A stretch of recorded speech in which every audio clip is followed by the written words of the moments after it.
Feathertop, a moralized legend by Nathaniel Hawthorne. Read for you by Edward E. French. "Dickon!" cried Mother Rigby. "A coal for my pipe!" The pipe was in the old dame's mouth when she said these words. She had thrust it there after filling it with tobacco, but without stooping to light it at the hearth, where indeed there was no appearance of a fire having been kindled that morning. Forthwith, however, as soon as the order was given, there was an intense red glow out of the bowl of the pipe, and a whiff of smoke came from Mother Rigby's lips. Whence the coal came, and how brought thither by an invisible hand, I have never been able to discover.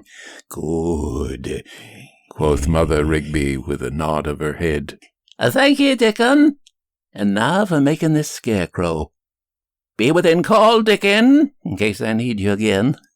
The good woman had risen thus early, for as yet it was scarcely sunrise, in order to set about making a scarecrow, which she intended to put in the middle of her corn patch.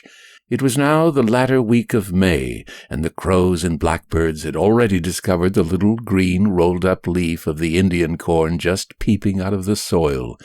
She was determined, therefore, to contrive as lifelike a scarecrow as ever seen, and to finish it immediately from top to toe, so that it should begin its sentinel's duty that very morning.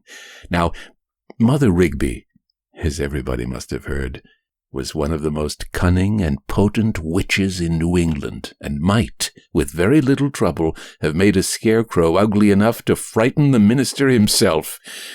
But on this occasion, as she had awakened in an uncommonly pleasant humour, and was further dulcified by her pipe tobacco, she resolved to produce something fine, beautiful, and splendid, rather than hideous and horrible. "I don't want to set up a hobgoblin in my own corn patch, and almost at my own doorstep," said Mother Rigby to herself, puffing out a whiff of smoke. "I could do it if I pleased, but I'm tired of doing marvellous things, and so I'll keep within the bounds of everyday business, just for variety's sake.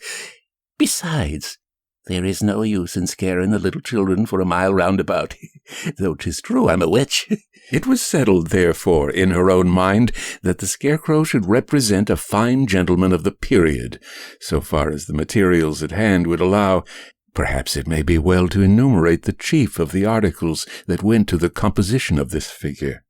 The most important item of all, probably, although it made so little show, was a certain broomstick, on which Mother Rigby had taken many an airy gallop at midnight, and which now served the scarecrow by way of a spinal column, or, as the unlearned phrase it, a backbone.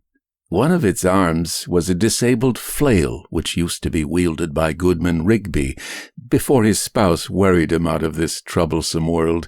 The other, if I mistake not, was composed of a pudding stick and a broken rung of a chair, tied loosely together at the elbow. As for its legs, the right was a hoe handle, and the left an undistinguished and miscellaneous stick from the woodpile.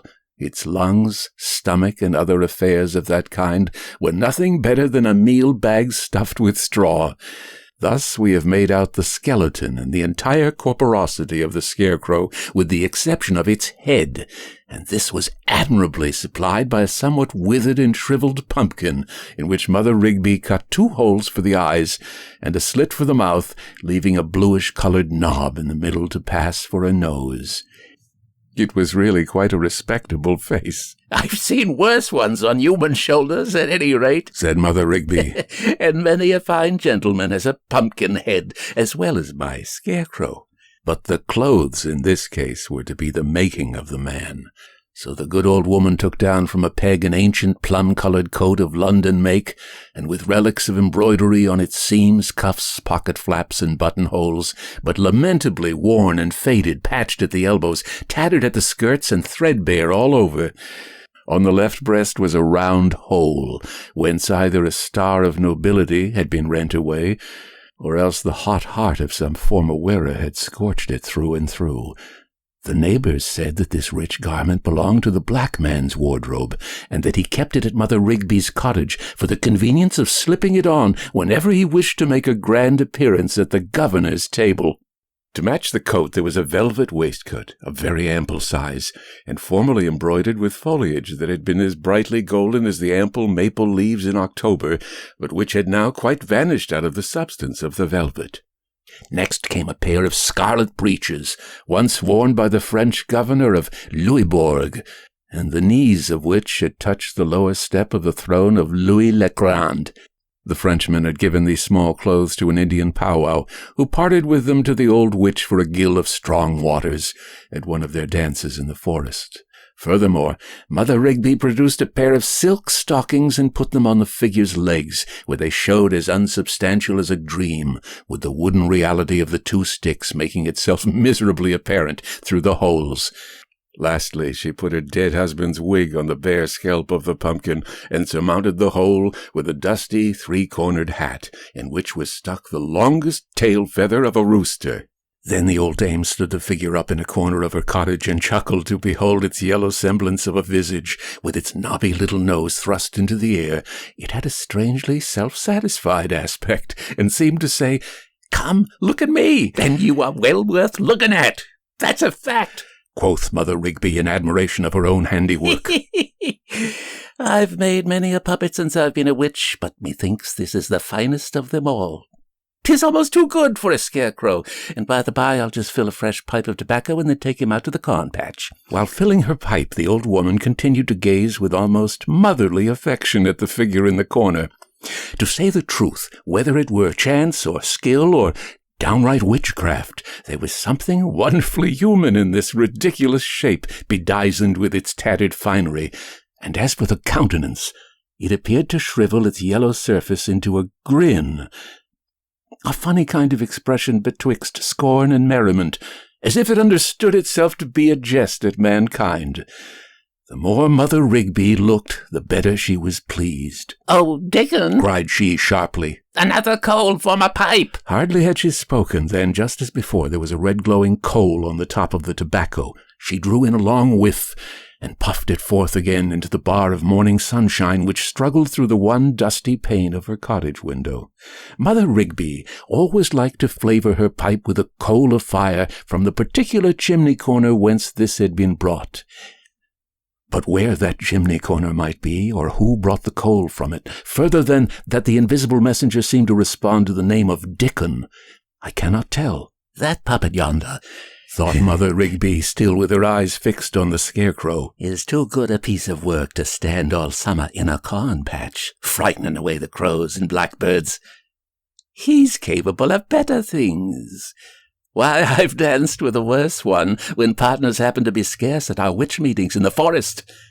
What if I should let him take his chance among the other men of straw and empty fellows who go bustling about the world?" The old witch took 3 or 4 more whiffs of her pipe and smiled. "He'll meet plenty of his brethren at every street corner," continued she. "Well, I didn't mean to dabble in witchcraft today further than lighten of my pipe, but a witch I am, and a witch I'm likely to be, and there's no use trying to shirk it.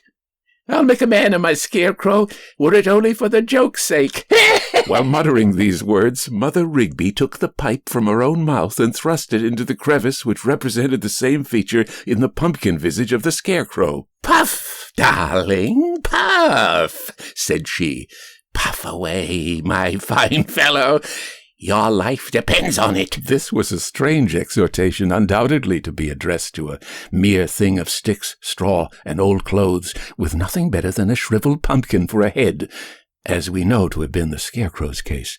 Nevertheless, as we must carefully hold in remembrance, Mother Rigby was a witch of singular power and dexterity, and keeping this fact duly before our minds, we shall see nothing beyond credibility in the remarkable incidents of our story. Indeed, the great difficulty will be at once got over if we can only bring ourselves to believe that as soon as the old dame bade him puff, there came a whiff of smoke from the scarecrow's mouth. It was the very feeblest of whiffs, to be sure, but it was followed by another and another, each more decided than the preceding one. "Puff away, my pet. Puff away, my pretty one," Mother Rigby kept repeating with her pleasantest smile. It is the breath of life to ye, and that you may take my word for. Beyond all question, the pipe was bewitched. There must have been a spell, either in the tobacco, or in the fiercely glowing coal that so mysteriously burned on top of it, or in the pungently aromatic smoke which exhaled from the kindled weed. The figure, after a few doubtful attempts, at length blew forth a volley of smoke extending all the way from the obscure corner into the bar of sunshine. There it eddied and melted away among the motes of dust. It seemed a convulsive effort, for the 2 or 3 next whiffs were fainter, although the coal still glowed and threw a gleam over the scarecrow's visage. The old witch clapped her skinny hands together and smiled encouragingly upon her handiwork. She saw that the charm worked well. The shriveled yellow face, which heretofore had been no face at all, had already a thin, fantastic haze, as it were of human likeness, shifting to and fro across it, sometimes vanishing entirely, but growing more perceptible than ever with the next whiff of the pipe. The whole figure, in like manner, assumed to show life, such as we impart to ill-defined shapes among the clouds, and half deceive ourselves with the pastime of our own fancy. If we must needs pry closely into the matter, it may be doubted whether there was any real change, after all, in the sordid, worn-out, worthless, and ill-jointed substance of the scarecrow, but merely a spectral illusion, a cunning effect of light and shade, so colored and contrived as to delude the eyes of most men. The miracles of witchcraft seem always to have had a very shallow subtlety, and at least if the above explanation do not hit the truth of the process, I can do no better. Well puffed, my pretty lad, still cried old Mother Rigby. Come, another good stout whiff, and let it be with might and main. Puff for thy life, I tell thee. Puff out of the very bottom of thy heart, if any heart thou hast, or any bottom to it. Well done. Again! Thou didst suck in that mouthful as if for the pure love of it. And then the witch beckoned to the scarecrow, throwing so much magnetic potency into her gesture that it seemed as if it must inevitably be obeyed, like the mystic call of the lodestone when it summons the iron. Why lurkest thou in the corner, lazy one? Said she. Step forth. Thou hast the world before thee. Upon my word, if the legend were not one which I heard on my grandmother's knee, and which had established its place among things credible before my childish judgment could analyze its probability, I question whether I should have the face to tell it now. In obedience to Mother Rigby's word, and extending its arm as if to reach her outstretched hand, the figure made a step forward, a kind of hitch and jerk, however, rather than a step, then tottered and almost lost its balance. What could the witch expect? It was nothing, after all, but a scarecrow stuck upon 2 sticks. But the strong-willed old bedlam scowled and beckoned and flung the energy of her purpose so forcibly at this poor combination of rotten wood and musty straw and ragged garments that it was compelled to show itself a man, in spite of the reality of things. So it stepped into the bar of sunshine. There it stood, poor devil of a contrivance that it was, with only the thinnest vesture of human similitude about it, through which was evident the stiff, rickety, incongruous, faded, tattered, good-for-nothing patchwork of its substance, ready to sink in a heap upon the floor, as conscious of its own unworthiness to be erect. Shall I confess the truth?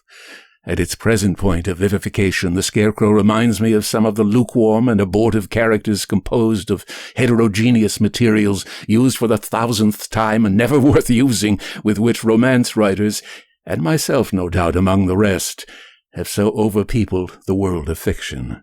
But the fierce old hag began to get angry and show a glimpse of her diabolic nature, like a snake's head, peeping with a hiss out of her bosom at this pusillanimous behavior of the thing which she had taken the trouble to put together. Puff away, wretch! Cried she wrathfully. Puff, puff, puff, thou thing of straw and emptiness, thou rag or two, thou meal bag, thou pumpkin head, thou nothing! Where shall I find a name vile enough to call thee by? Puff, I say, and suck in thy fantastic life with the smoke, else I snatch the pipe from thy mouth and hurl thee where that red coal came from. Thus threatened, the unhappy scarecrow had nothing for it but to puff away for dear life. As need was, therefore, it applied itself lustily to the pipe, and sent forth such abundant volleys of tobacco smoke that the small cottage kitchen became all vaporous. The one sunbeam struggled mistily through, and could but imperfectly define the image of the cracked and dusty window-pane on the opposite wall. Mother Rigby, meanwhile, with one brown arm akimbo and the other stretched towards the figure, loomed grimly amid the obscurity with such port and expression as when she was wont to heave a ponderous nightmare on her victims and stand at the bedside to enjoy their agony. In fear and trembling did this poor scarecrow puff. But its efforts, it must be acknowledged, served an excellent purpose, for with each successive whiff the figure lost more and more of its dizzy and perplexing tenuity, and seemed to take denser substance. Its very garments, moreover, partook of the magical change, and shone with the gloss of novelty, and glistened with the skilfully embroidered gold that had long ago been rent away, and, half revealed among the smoke, a yellow visage bent its lustreless eyes on Mother Rigby. At last the old witch clinched her fist and shook it at the figure. Not that she was positively angry, but merely acting on the principle, perhaps untrue, or not the only truth, though as high a one as Mother Rigby could be expected to attain, that feeble and torpid natures, being incapable of better inspiration, must be stirred up by fear. But here was the crisis. Should she fail in what she now sought to effect, it was her ruthless purpose to scatter the miserable simulacra into its original elements. "Thou hast a man's aspect," said she sternly. "Have also the echo and mockery of a voice. I bid thee speak." The scarecrow gasped, struggled, and at length emitted a murmur which was so incorporated with its smoky breath that you could scarcely tell whether it were indeed a voice or only a whiff of tobacco. Some narrators of this legend hold the opinion that Mother Rigby's conjurations and the fierceness of her will had compelled a familiar spirit into the figure, and that the voice was his. "Mother," mumbled the poor, stifled voice, "be not so awful with me. I would fain speak, but being without wits, what can I say?" "Thou canst speak, darling, canst thou?" cried Mother Rigby, relaxing her grim countenance into a smile. "And what shalt thou say, quotha? Say, indeed. Art thou of the brotherhood of the empty skull, and demandest of me what thou shalt say? Thou shalt say 1,000 things, and saying them 1,000 times over, thou shalt still have said nothing. Be not afraid, I tell thee. When thou comest into the world whither I purpose sending thee forthwith, thou shalt not lack the wherewithal to talk. Talk! Why, thou shalt babble like a mill-stream, if thou wilt. Thou hast brains enough for that, I trow." "At your service, Mother," responded the figure. "And that was well said, my pretty one," answered Mother Rigby. "Then thou speakest like thyself, and meant nothing. Thou shalt have 100 such set phrases, and 500 to boot of them. And now, darling, I've taken so much pains with thee, and thou art so beautiful that by my troth I love thee better than any witch's puppet in the world.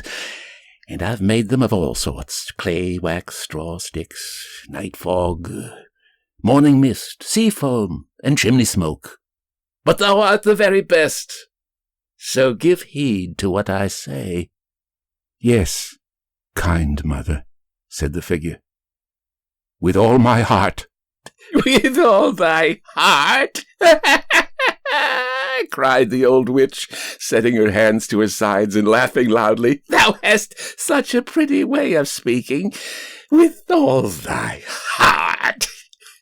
And thou didst put thy hand to the left side of thy waistcoat as if thou really hadst one. So now, in high good humor with this fantastic contrivance of hers, Mother Rigby told the Scarecrow that it must go and play its part in the great world, where not one man in 100, she affirmed, was gifted with more real substance than itself, and that he might hold up his head with the best of them. She endowed him on the spot with an unreckonable amount of wealth.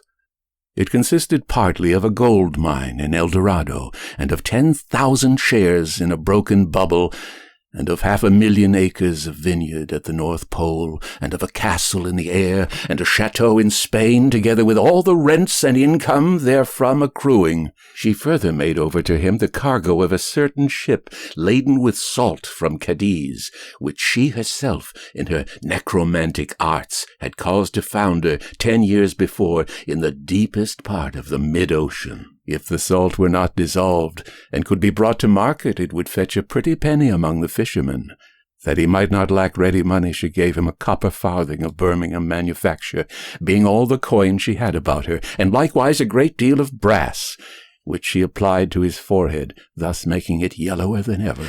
"With that brass alone," quoth Mother Rigby, "thou canst pay thy way all over the earth. Kiss me, pretty darling. I have done my best for thee." Furthermore, that the adventurer might lack no possible advantage towards a fair start in life, this excellent old dame gave him a token by which he was to introduce himself to a certain magistrate, member of the council, merchant, and elder of the church, the 4 capacities constituting but one man, who stood at the head of society in the neighboring metropolis. The token was neither more nor less than a single word, which Mother Rigby whispered to the Scarecrow, and which the Scarecrow was to whisper to the merchant. "Gouty, as the old fellow is, he'll run thy errands for thee when once thou hast given him that word in his ear," said the old witch. "Mother Rigby knows the worshipful Justice Gookin, and the worshipful Justice Gookin knows Mother Rigby." Here the witch thrust her wrinkled face close to the puppet's, chuckling irrepressibly, and fidgeting all through her system with delight at the idea which she meant to communicate. "The worshipful Master Gookin," whispered she, "hath a comely maiden to his daughter. And hark ye, my pet, thou hast a fair outside, and a pretty wit enough of thine own, yea, a pretty wit enough. Thou wilt think better of it when thou hast seen more of other people's wits. Now, with thy outside and thy inside, thou art the very man to win a young girl's heart. Never doubt it. I tell thee it shall be so. Put but a bold face on the matter. Sigh, smile, flourish thy hat, thrust forth thy leg like a dancing master. Put thy right hand to the left side of thy waistcoat, and pretty Polly Gookin is thine own." All this while the new creature had been sucking in and exhaling the vapory fragrance of his pipe, and seemed now to continue this occupation as much for the enjoyment it afforded as because it was an essential condition of his existence. It was wonderful to see how exceedingly like a human being it behaved. Its eyes, for it appeared to possess a pair, were bent on Mother Rigby, and at suitable junctures it nodded or shook its head. Neither did it lack words proper for the occasion. "Really? Indeed? Pray tell me. Is it possible? Upon my word, by no means. Oh, ahem, and other such weighty utterances as imply attention, inquiry, acquiescence, or dissent on the part of the auditor. Even had you stood by and seen the Scarecrow made, you could scarcely have resisted the conviction that it perfectly understood the cunning counsels which the old witch poured into its counterfeit of an ear. The more earnestly it applied its lips to the pipe, the more distinctly was its human likeness stamped among the invisible realities, the more sagacious grew its expression, the more lifelike its gestures and movements, and the more intelligibly audible its voice. Its garments, too, glistened so much the brighter with an illusory magnificence. The very pipe in which burned the spell of all this wonder-work ceased to appear as a smoke-blackened earthen stump, and became a meerschaum, with painted bowl and amber mouthpiece. It might be apprehended, however, that as the life of the illusion seemed identical with the vapor of the pipe, it would terminate simultaneously with the reduction of the tobacco to ashes. But the Bedlam foresaw the difficulty. "Hold thou the pipe, my precious one," said she, "while I fill it for thee again." It was sorrowful to behold how the fine gentleman began to fade back into a scarecrow, while Mother Rigby shook the ashes out of the pipe and proceeded to replenish it from her tobacco box. "Dickon," cried she, in her high, sharp tone, "another coal for this pipe." No sooner said than the intensely red speck of fire was glowing within the pipe bowl, and the scarecrow, without waiting for the witch's bidding, applied the tube to his lips and drew in a few short convulsive whiffs, which soon, however, became regular and equable. "Now, mine own heart's darling," quoth Mother Rigby, "whatever may happen to thee, thou must stick to thy pipe. Thy life is in it, and that at least thou knowest well, if thou knowest naught besides. Stick to thy pipe, I say. Smoke, puff, blow thy cloud, and tell the people, if any question be made, that it is for thy health, and that so the physician orders thee to do. And, my sweet one, when thou shalt find thy pipe getting low, go apart in some corner, and, first filling thyself with smoke, cry sharply, 'Dickon, a fresh pipe of tobacco, and Dickon, another coal from a pipe,' and have it into thy pretty mouth as speedily as may be. Else, instead of a gallant gentleman in a gold-laced coat, thou wilt be but a jumble of sticks and tattered clothes, and a bag of straw, and a withered pumpkin. Now depart, my treasure, and good luck go with thee." "Never fear, mother," said the figure in a stout voice, and sending forth a courageous whiff of smoke. "I will thrive, if an honest man and a gentleman may." "Oh, thou wilt be the death of me!" cried the old witch, convulsed with laughter. "That was well said. If an honest man and a gentleman may, thou playest thy part to perfection. Get along with thee for a smart fellow, and I will wager on thy head, as a man of pith and substance, with a brain and what they call a heart, and all else that a man should have, against any other living thing on two legs. I hold myself a better witch than yesterday, for thy sake. Did not I make thee? And I defy any witch in New England to make such another. Here, take my staff along with thee." The staff, though it was but a plain oaken stick, immediately took the aspect of a gold-headed cane. "That gold head has as much sense in it as thine own," said Mother Rigby, "and it will guide thee straight to the worshipful Master Gookin's door. Get thee gone, my pretty pet, my darling, my precious one, my treasure, and if any ask thy name, it is Feathertop, for thou hast a feather in thy hat, and I have thrust a handful of feathers into the hollow of thy head, and thy wig, too, is of the fashion they call Feathertop. So be Feathertop thy name." And, issuing from the cottage, Feathertop strode manfully towards town. Mother Rigby stood at the threshold, well pleased to see how the sunbeams glistened on him, as if all his magnificence were real, and how diligently and lovingly he smoked his pipe, and how handsomely he walked, in spite of a little stiffness of his legs. She watched him until out of sight, and threw a witch benediction after her darling when a turn of the road snatched him from her view. Betimes in the forenoon, when the principal street of the neighboring town was just at its acme of life and bustle, a stranger, a very distinguished figure, was seen on the sidewalk. His port as well as his garments betokened nothing short of nobility. He wore a richly embroidered plum-colored coat, a waistcoat of costly velvet, magnificently adorned with golden foliage, a pair of splendid scarlet breeches, and the finest and glossiest of white silk stockings. His head was covered with a peruke, so daintily powdered and adjusted that it would have been sacrilege to disorder it with a hat, which, therefore, and it was a gold-laced hat, set off with a snowy feather, he carried beneath his arm. On the breast of his coat glistened a star.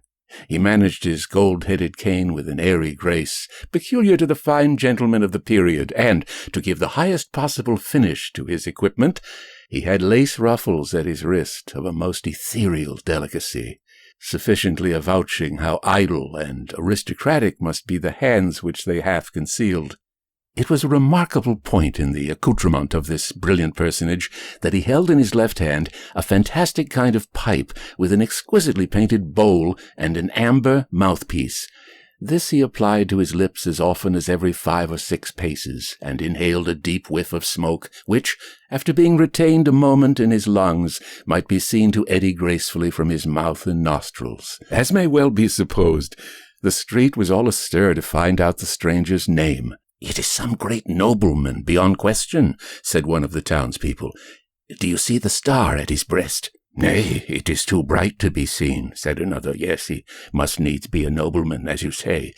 But by what conveyance, think you, can his lordship have voyaged or travelled hither? There has been no vessel from the old country for a month past. And if he have arrived overland from the southward, pray where are his attendants and equipage?" "He needs no equipage to set off his rank," remarked a third. "If he came among us in rags, nobility would shine through a hole in his elbow. I never saw such dignity of aspect.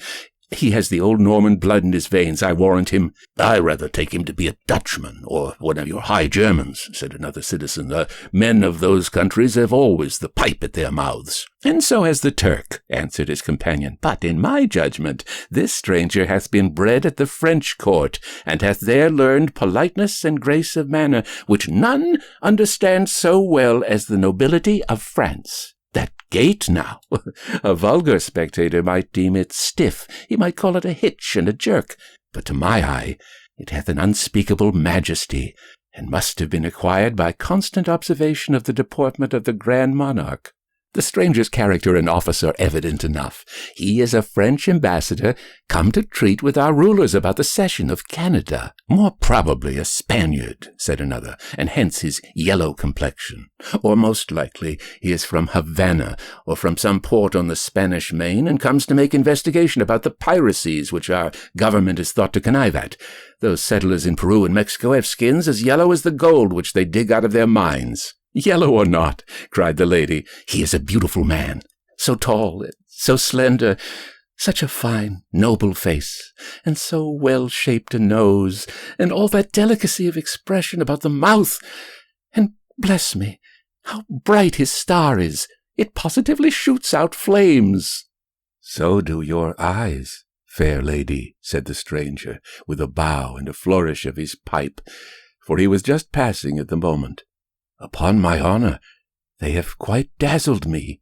"Was ever so original and exquisite a compliment?" murmured the lady, in an ecstasy of delight. Amid the general admiration excited by the stranger's appearance, there were only 2 dissenting voices. One was that of an impertinent cur, which, after snuffing at the heels of the glistening figure, put its tail between its legs and skulked into its master's backyard, vociferating an execrable howl. The other dissident was a young child who squalled at the fullest stretch of his lungs and babbled some unintelligible nonsense about a pumpkin. Feathertop, meanwhile, pursued his way along the street, except for the few complimentary words to the lady, and now and then a slight inclination of the head in requital of the profound reverences of the bystanders. He seemed wholly absorbed in his pipe. There needed no other proof of his rank and consequence than the perfect equanimity with which he comported himself, while the curiosity and admiration of the town swelled almost into clamour around him. With a crowd gathering behind his footsteps, he finally reached the mansion-house of the worshipful Justice Gookin, entered the gate, ascended the steps of the front door, and knocked. In the interim, before his summons was answered, the stranger was observed to shake the ashes out of his pipe. "What did he say in that sharp voice?" inquired one of the spectators. "Nay, I know not," answered his friend, "but the sun dazzles my eyes strangely. How dim and faded his lordship looks of a sudden! Bless my wits, what is the matter with me?" "The wonder is," said the other, "that his pipe, which was out only an instant ago, should be all alight again, and with the reddest coal I ever saw. There is something mysterious about this stranger. What a whiff of smoke was that? Dim and faded, did you call him? Why, as he turns about, the star on his breast is all ablaze." "It is indeed," said his companion, "and it will go near to dazzle pretty Polly Gookin, whom I see peeping at it out of the chamber window."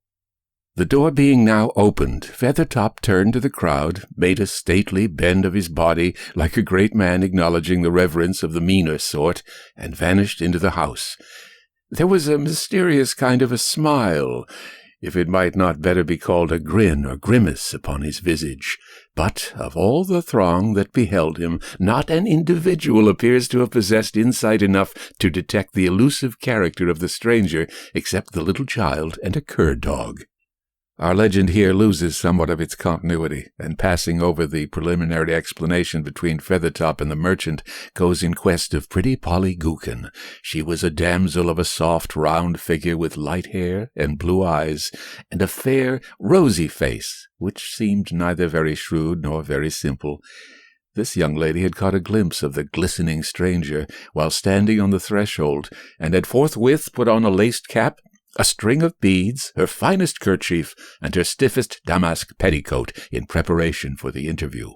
Hurrying from her chamber to the parlor, she had ever since been viewing herself in the large looking-glass and practicing pretty airs, now a smile, now a ceremonious dignity of aspect, and now a softer smile than the former, kissing her hand likewise, tossing her head, and managing her fan, while within the mirror an unsubstantial little maid repeated every gesture and did all the foolish things that Polly did, but without making her ashamed of them.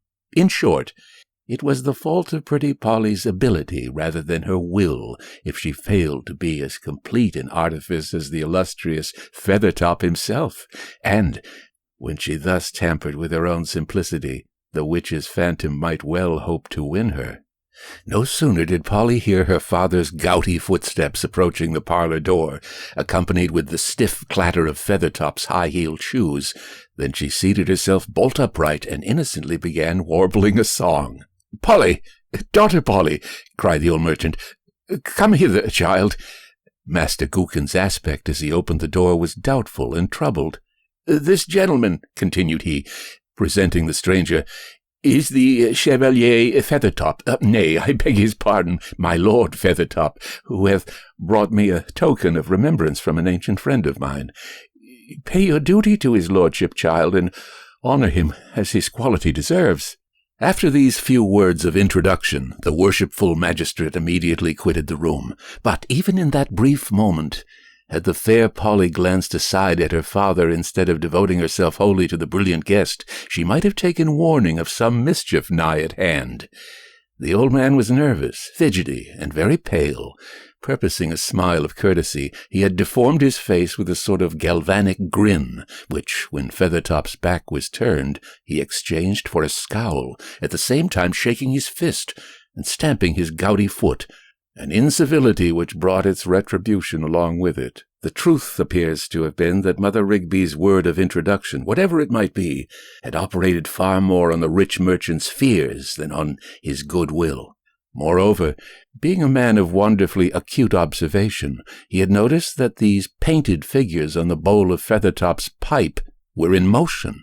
Looking more closely, he became convinced that these figures were a party of little demons, each duly provided with horns and a tail, and dancing hand in hand with gestures of diabolical merriment round the circumference of the pipe bowl. As if to confirm his suspicions, while Master Gookin ushered his guest along a dusky passage from his private room to the parlor, the star on Feathertop's breast had scintillated actual flames, and threw a flickering gleam upon the wall, the ceiling, and the floor. With such sinister prognostics manifesting themselves on all hands, it is not to be marvelled at that the merchant should have felt that he was committing his daughter to a very questionable acquaintance. He cursed in his secret soul the insinuating elegance of Feathertop's manners, as this brilliant personage bowed, smiled, put his hand on his heart, inhaled a long whiff from his pipe, and enriched the atmosphere with the smoky vapour of a fragrant and visible sigh. Gladly would poor Master Gookin have thrust this dangerous guest into the street, but there was a constraint and terror within him.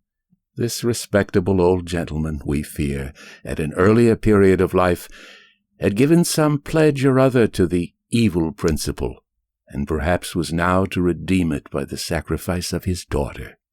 It so happened that the parlor door was partly of glass, shaded by a silken curtain, the folds of which hung a little awry. So strong was the merchant's interest in witnessing what was to ensue between the fair Polly and the gallant Feathertop that, after quitting the room, he could by no means refrain from peeping through the crevice of the curtain. But there was nothing very miraculous to be seen. Nothing, except the trifles previously noticed, to confirm the idea of a supernatural peril environing the pretty Polly. The stranger, it is true, was evidently a thorough and practiced man of the world, systematic and self-possessed, and therefore the sort of a person to whom a parent ought not to confide a simple young girl without due watchfulness for the result. The worthy magistrate, who had been conversant with all degrees and qualities of mankind, could not but perceive every motion and gesture of the distinguished Feathertop came in its proper place. Nothing had been left rude or native in him. A well-digested conventionalism had incorporated itself thoroughly with his substance and transformed him into a work of art. Perhaps it was this peculiarity that invested him with a species of ghastliness and awe. It is the effect of anything completely and consummately artificial in human shape that the person impresses us as an unreality and as having hardly pith enough to cast a shadow upon the floor. As regarded Feathertop, all this resulted in a wild, extravagant, and fantastical impression, as if his life and being were akin to the smoke that curled upward from his pipe. But pretty Polly Gookin felt not thus. The pair were now promenading the room, Feathertop with his dainty stride, and no less dainty grimace, the girl with a native maidenly grace, just touched, not spoiled, by a slightly affected manner, which seemed caught from the perfect artifice of her companion. The longer the interview continued, the more charmed was pretty Polly, until, within the first quarter of an hour, as the old magistrate noted by his watch, she was evidently beginning to be in love. Nor need it have been witchcraft that subdued her in such a hurry. The poor child's heart, it may be, was so fervent that it melted her with its own warmth and reflected from the hollow semblance of a lover. No matter what Feathertop said, his words found depth and reverberation in her ear. No matter what he did, his action was heroic to her eye. And by this time it is to be supposed there was a blush on Polly's cheek, a tender smile about her mouth, and a liquid softness in her glance, while the star kept coruscating on Feathertop's breast, and the little demons careered with more frantic merriment than ever about the circumference of his pipe bowl. Oh, pretty Polly Gookin! Why should these imps rejoice so madly that a silly maiden's heart was about to be given to a shadow? Is it so unusual a misfortune? So rare a triumph? By and by Feathertop paused, and throwing himself into an imposing attitude, seemed to summon the fair girl to survey his figure and resist him longer if she could. His star, his embroidery, his buckles glowed at that instant with unutterable splendor. The picturesque hues of his attire took a richer depth of coloring. There was a gleam and polish over his whole presence, betokening the perfect witchery of well-ordered manners. The maiden raised her eyes and suffered them to linger upon her companion with a bashful and admiring gaze. Then, as if desirous of judging what value her own simple comeliness might have side by side with so much brilliancy, she cast a glance towards the full-length looking-glass in front of which they happened to be standing. It was one of the truest plates in the world, and incapable of flattery. No sooner did the images therein reflected meet Polly's eye than she shrieked, shrank from the stranger's side, gazed at him for a moment in the wildest dismay, and sank insensible upon the floor. Feathertop likewise had looked towards the mirror, and there beheld, not the glittering mockery of his outside show, but a picture of the sordid patchwork of his real composition, stripped of all witchcraft. The wretched simulacrum! We almost pity him. He threw up his arms with an expression of despair that went further than any of his previous manifestations towards vindicating his claims to be reckoned human, for perchance the only time since this so often empty and deceptive life of mortals began its course, an illusion had seen and fully recognized itself. Mother Rigby was seated by her kitchen hearth in the twilight of this eventful day, and had just shaken the ashes out of a new pipe, when she heard a hurried tramp along the road. Yet it did not seem so much the tramp of human footsteps as the clatter of sticks or the rattling of dry bones. Huh, thought the old witch. What step is that? Whose skeleton is out of its grave now, I wonder? A figure burst headlong into the cottage door. It was Feathertop. His pipe was still alight. The star still flamed upon his breast. The embroidery still glowed upon his garments. Nor had he lost, in any degree or manner that could be estimated, the aspect that assimilated him with our mortal brotherhood. But yet, in some indescribable way, as is the case with all that has deluded us when once found out, the poor reality was felt beneath the cunning artifice. "What has gone wrong?" demanded the witch. "Did yonder snivelling hypocrite thrust my darling from his door? The villain! I'll set 20 fiends to torment him till he offer his daughter on his bended knees." "No, mother," said Feathertop despondingly. "It was not that." "Did the girl scorn my precious one?" asked Mother Rigby, her fierce eyes glowing like 2 coals of Tophet. "I'll cover her face with pimples. Her nose shall be as red as the coal in thy pipe. Her front teeth shall drop out. In a week hence she shall not be worth the having." "Let her alone, mother," answered poor Feathertop. The girl was half won, and methinks a kiss from her sweet lips might have made me altogether human. But, he added after a brief pause, and then a howl of self-contempt, "I've seen myself, mother. I've seen myself for the wretched, ragged, empty thing I am. I'll exist no longer." Snatching the pipe from his mouth, he flung it with all his might against the chimney, and at the same instant sank upon the floor, a medley of straw and tattered garments, with some sticks protruding from the heap, and a shriveled pumpkin in the midst. The eye-holes were now lustreless, but the rudely carved gap, that just before had been a mouth, still seemed to twist itself into a despairing grin, and was so far human. "Poor fellow," quoth Mother Rigby, with a rueful glance at the relics of her ill-fated contrivance. "My poor, dear, pretty Feathertop. There are thousands upon thousands of coxcombs and charlatans in the world, made up of just such a jumble of worn-out, forgotten, and good-for-nothing trash as he was. Yet they live in fair repute and never see themselves for what they are. And why should my poor puppet be the only one to know himself and perish for it?" While thus muttering, the witch had filled a fresh pipe of tobacco, and held the stem between her fingers, as doubtful whether to thrust it into her own mouth or Feathertop's. "Poor Feathertop," she continued.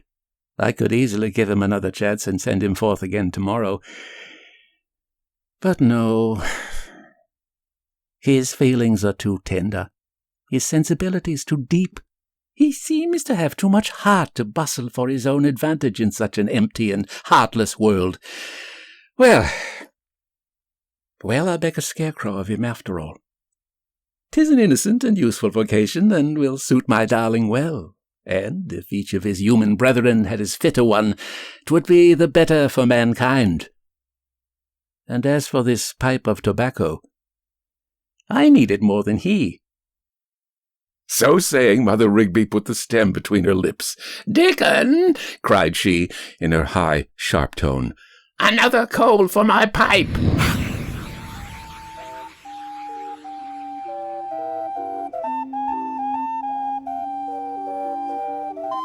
The End.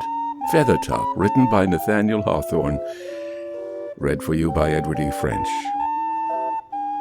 Inquiries regarding this recording should be addressed to email edwardfrench06@hotmail.com. Subscribe to the Fiction Fantastique channel if you haven't. That's www.youtube.com/FrenchEdward06. Good night.